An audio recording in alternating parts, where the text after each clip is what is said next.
ইদানিং অনেকে অনলাইনে ঘোড়ার মাংস বিক্রি করছে। ক্রেতা বিক্রেতাদের মধ্যে অনেক আলেমও আছেন। জানতে চাচ্ছি ঘোড়ার মাংস খাওয়ার বিধান কি? এটা কি শরিয়া অনুমোদিত?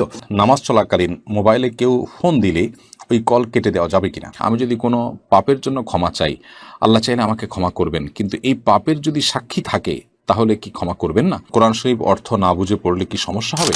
মোহাম্মদ মারুফ বিল্লাহ আপনি লিখেছেন, নামাজ চলাকালীন মোবাইলে কেউ ফোন দিলে ওই কল কেটে দেওয়া যাবে কিনা? খুবই গুরুত্বপূর্ণ এবং জীবন ঘনিষ্ঠ একটি জিজ্ঞাসা।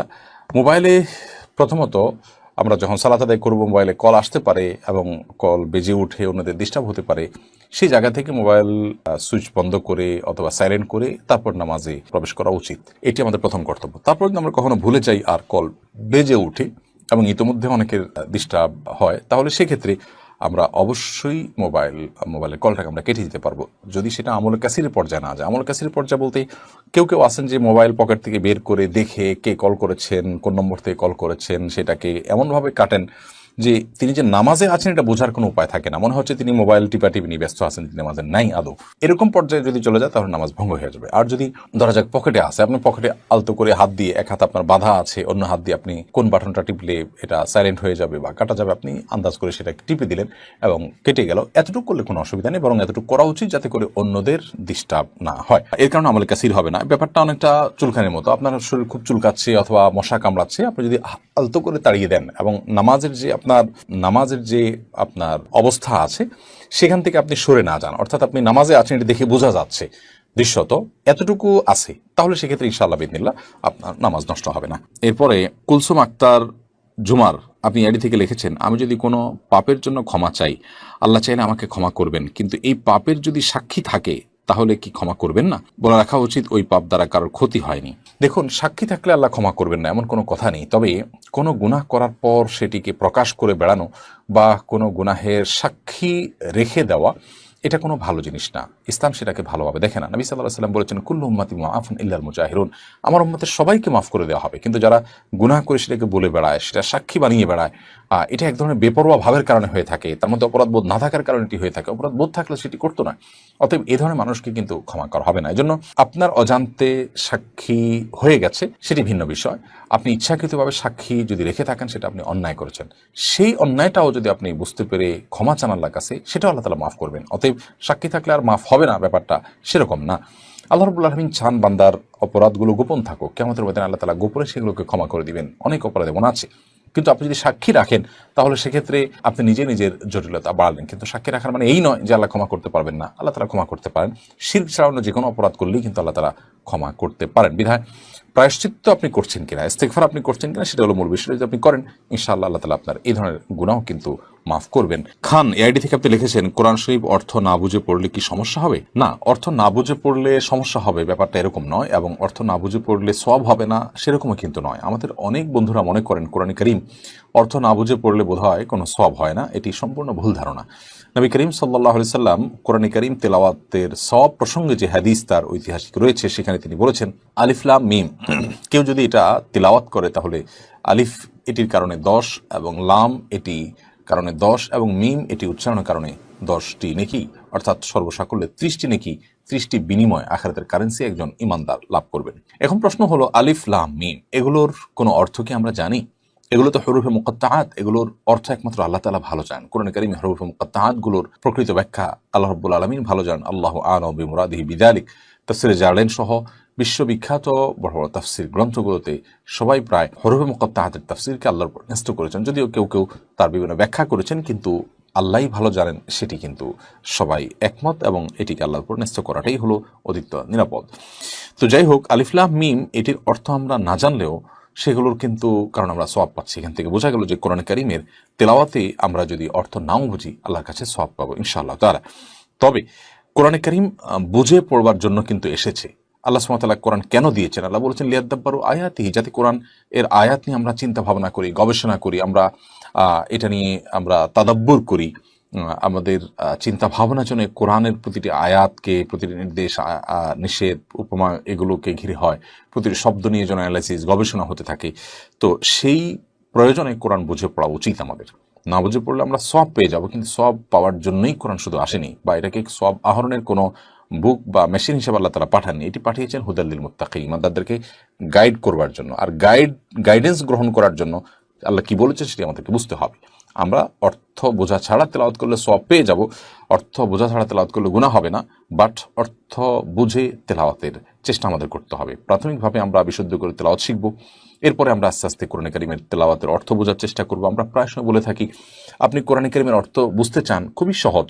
প্রথমত আপনি যে কোনো অনুদিত কোরআনের সহযোগিতা নিতে পারেন বাংলা ইংরেজিতে, ইনশাআল্লাহ সেটি আপনাকে খুব সহজেই কোরআনের অর্থ বুঝতে সহযোগিতা করবে। দ্বিতীয়ত, কোরআনিক অ্যারাবিক নামে আরবি ভাষার কাস্টমাইজ একটা ভার্সন আবিষ্কার করা হয়েছে। অনেক গবেষকরা এটা নিয়ে কাজ করছেন। অর্থাৎ কোরআনে যে শব্দগুলো ব্যবহার করা হয়েছে সেগুলো খুব সীমিত, আরবি ভাষার যে বিশাল ব্যাপকতা সেখান থেকে কোরআনে যেগুলো ব্যবহার হয়েছে শুধু সেগুলো জেনে কোরআনটুকু বোঝার জন্য যা দরকার আরবি, ততটুকু আরবি জানা, এটা খুব কঠিন বা জটিল কিছু নয়। এটা নিয়ে আপনি চাইলে আপনার হাতের কাছে অনেক অনলাইন কোর্সের সমাধান আপনি পাবেন এবং সেটি থেকে আপনি কোরআনিক আরবি শিখে নিতে পারেন। অতএব আমরা অনুরোধ করব, কোরআন বুঝে পড়ার আপনার চেষ্টা যেন আমরা করি। আল্লাহ তাআলা আমাদেরকে তৌফিক দান করুন। এমডি মাসুদ রানা আপনি লিখেছেন, ফরজ গোসলের সময় কানের ভিতর পানি পৌঁছানো কি জরুরি? দেখুন, ফরজ গোসলের সময় কানের যে প্যাচগুলো আছে এগুলোতে আমরা পানি পৌঁছাবো এবং স্বাভাবিকভাবে যতটুকু পানি ঢাললে পৌঁছে ততটুকুই যথেষ্ট।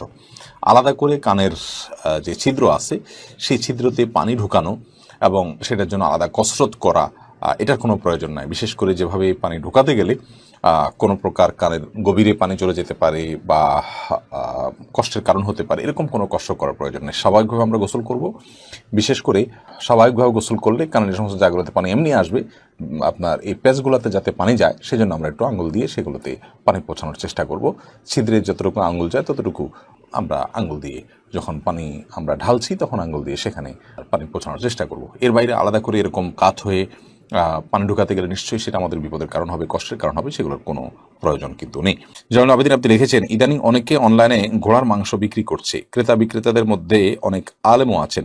জানতে চাচ্ছি ঘোড়ার মাংস খাওয়ার বিধান কি, এটা কি শরিয়া অনুমোদিত? ভাই জয়নুল আবেদিন, ঘোড়ার মাংস, ঘোড়ার গোশত খাওয়া নিয়ে ফোকাহে কেরামের মধ্যে যে মত আমরা পাই, মত পার্থক্য যেটা আমরা পাই সেটা হলো সংখ্যাগরিষ্ঠ ইমাম বা ইমাম চতুষ্টয়ের বেশিরভাগের মতে, ইমাম শাফি এবং আহমদের মতে এবং ইমাম মালিক রহমতুল্লাহের একটি বর্ণনা অনুযায়ী আপনার ঘোড়ার গোশত খাওয়া সম্পূর্ণ হালাল। আর ইমাম আবু হানিফা রহিমাহুল্লাহর মত অনুযায়ী ঘোড়ার গোশত খাওয়া মাকরুহ। বিশেষ করে যখন ঘোড়ার গোশত খাওয়ার ফলে আপনার যুদ্ধ বিগ্রহের জন্য ঘোড়া ব্যবহার হয় এবং ঘোড়ার যে মূল উদ্দেশ্য বাহন হিসাবে তাকে আল্লাহ রাব্বুল আলামিন তৈরি করেছেন। তো কোরআনে কারীম আল্লাহ তাআলা তার বিবরণ দিতে গিয়ে বলেছেন, লিতারকাবুহা ওয়াজিনা, যে এটা তোমরা যাতে এটাতে বহন করো বা এটাকে বাহন হিসাবে তোমরা গ্রহণ করতে পারো। আল্লাহ রাব্বুল আলামিন এর আয়াত থেকে বোঝা যায় এটা মূলত বাহন। অতএব সেখানে সংকট তৈরি হতে পারে, সেই জায়গা থেকে এটাকে মাকরুহ বলেছেন তারা। তাও মাকরুহটা আবার মাকরুহে তানজিহি, অর্থাৎ জাস্ট না খাওয়া ভালো এতটুকু, মানে খেলে হারাম হবে এটি কারোর মতেই কিন্তু নয়। অনেক উলামায়ে কেরামের মতেই, যেমনটা বললাম যে সংখ্যাগরিষ্ঠ আলেমদের মতে জায়েজ এবং হানাফি মাযহাবের অনেক ইমামদের মতে এটি জায়েজ। যেই হাদিসের ভিত্তিতে হানাফি মাযহাব এটিকে মাকরুহ বলা হয়েছে সেটি আবু দাউদ এবং হাদিসে বর্ণিত হয়েছে, খালিদ বিন ওয়ালিদ রাদিয়াল্লাহু তাআলা থেকে বর্ণিত হাদিসটি। সেই হাদিসের সনদ সম্পর্কে অবশ্য অনেক উলামায়ে কেরাম আপত্তি তুলেছেন যে সেটি বিশুদ্ধতার মানদণ্ডে উত্তীর্ণ বা সেটার দাঈফ হওয়া নিয়ে অনেক উলামায়ে কেরাম কিন্তু কথা তুলেছেন। তো পুরো বক্তব্যগুলোকে সামনে রেখে আমরা খোলাসা বা সারাংশে যদি আসতে চাই তাহলে বলতে পারি ঘোড়ার গোশত খাওয়া হারাম নয় এবং সেই কারণে ঘোড়ার গোশত কেনাবেচা করাটাও হারাম নয়। এটাকে যদি আপনার কেউ খান এবং এটাকে বাণিজ্যিকভাবে যদি কেউ আপনার বিপণন করেন তাহলে সেটি হারাম হবে না।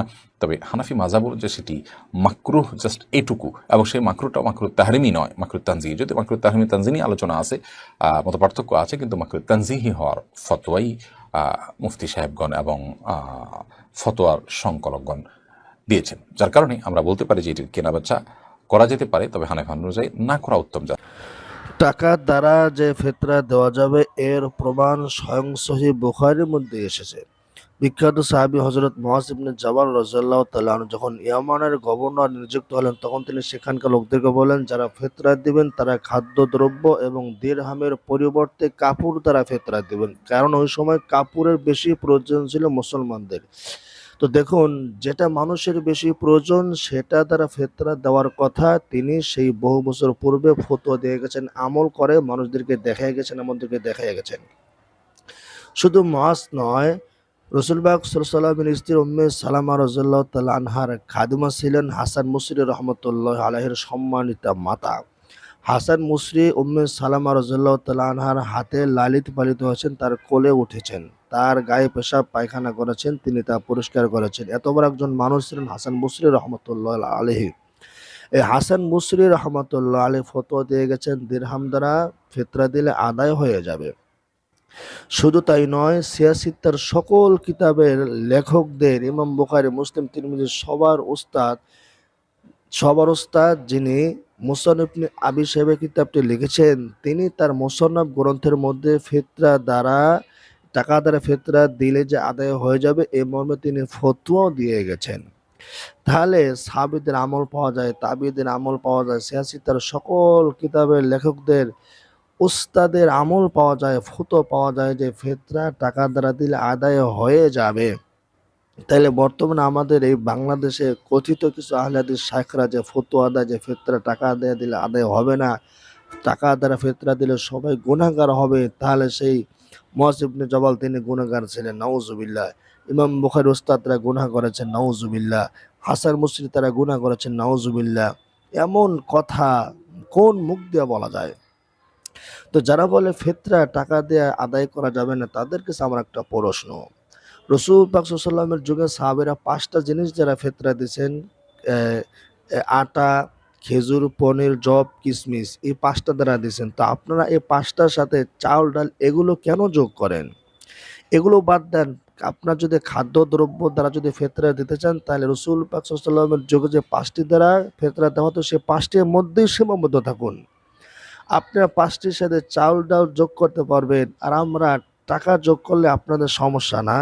আপনাদের মধ্যে দ্বিচারিতা কেন? এত একঘেয়েমি ভাব কেন? এই একঘেয়েমি ভাব থাকলে ইসলামের ক্ষতি হয়, ইসলামের বেশি উপকারও হয় না। তো মানুষের যেটা প্রয়োজন সেটা দেবেন। আপনি খাদ্যদ্রব্য দ্বারা ফিতরা দিতে চাইলেও দিতে পারবেন, এবং টাকা দ্বারা ফিতরা দিতে চাইলেও ফিতরা দিতে পারবেন। একজন হাসপাতালে অসুস্থ অবস্থায় আছে, তার টাকার দরকার, আপনি তার কাছে গিয়ে চাল দিলেন ফিতরা, আপনি তাকে খেজুর দিলেন ফিতরা। এটা তো হাস্যকর। ইসলামকে হাস্যরসের পাত্র বানায়েন না ভাইরা আমার। এজন্য মানুষের যেটা প্রয়োজন হবে আপনি অনুভব করবেন, সেটা তারা ফিতরা আদায় করবেন, আদায় হয়ে যাবে ইনশাআল্লাহ তাআলা বিইذনিহি। সম্মানিত বন্ধুগণ, আমি একটি মাদ্রাসার শিক্ষক। আমাদের মাদ্রাসায় অনেক এতিম মিসকিন অসহায় ছাত্র রয়েছে, তারা ফ্রিতে খাবার খেয়ে থাকে। কিছু ছাত্ররা এতিম গরিব ছাত্ররা, আপনারা চাইলে আমাদের মাদ্রাসায় আপনার যাকাত, ফিতরা, মানত এবং সাধারণ দানের একটি অংশ দান করতে পারেন। আমাদের মাদ্রাসাটা হলো কাসিমুল উলুম মাদ্রাসা, বরিশাল মুলাদী থানায়। আল্লাহ তাআলা সবার দান, সবার ফিতরা, সবার যাকাত কবুল করুন, আমিন।